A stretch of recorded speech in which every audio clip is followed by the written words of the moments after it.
It started at the last HOA meeting. Karen's son, Tyler, 20 years old, smug as his mother, still living in her basement, stood up and declared, "From now on, that pool is my pool. I'll be using it whenever I want." The pool he meant wasn't his at all.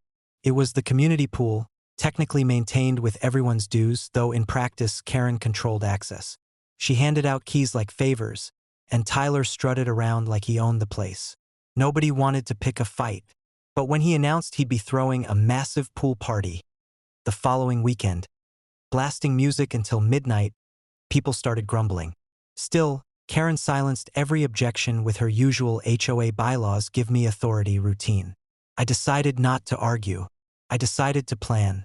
See, that pool sits on the edge of the neighborhood, built in the late 80s.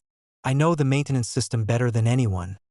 I helped repair it once when the HOA was too cheap to hire professionals. I knew exactly where the drain valves were, hidden behind a padlocked panel. And I knew one more thing. Karen never changed the lock after all these years. The night before Tyler's big bash, I waited until the neighborhood quieted. At 1 a.m., I slipped over with a flashlight. The panel creaked open like it had been waiting for me. I turned the valve, heard the deep gurgle of water rushing, and smiled. By morning, 40,000 gallons would be gone, trickling harmlessly into the storm drains. The next day was glorious. I was mowing my lawn when I heard Tyler's shriek from 2 blocks away. "MOM, the pool's empty."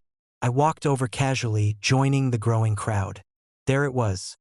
The pool, bone dry, cracked concrete glaring in the sun.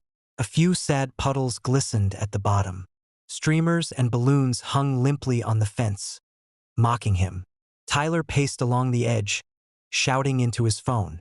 Karen stormed up, hair frazzled, clipboard shaking. "This is sabotage. Someone drained our pool." A neighbor muttered, "Funny how it's our pool again when something goes wrong." The crowd chuckled. Karen glared daggers. "We had a right," Tyler shouted. "It was supposed to be my party. Now it's ruined. Maybe have it in your mom's bathtub," someone quipped. The laughter this time was loud and unrestrained. Karen tried to save face. "The HOA will investigate this crime thoroughly. Whoever did this will pay dearly." But the sheriff's deputy who'd shown up to keep the peace just shrugged. "Ma'am, looks like standard drainage. No damage done. Call a pool company if you want it refilled." The party fizzled before it began. Guests showed up, saw the empty concrete basin, and left snickering. Tyler sat on the diving board sulking, holding a red Solo cup full of nothing, looking like the world's saddest king without a kingdom. The pool stayed empty for weeks afterward. The HOA didn't want to spend the thousands it would take to refill and rebalance the water.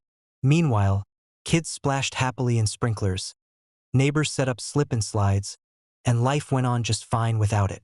Every time I walk past the sun-bleached crater, I grin, because Tyler called it his pool, and I made sure he learned exactly how much ownership he really had.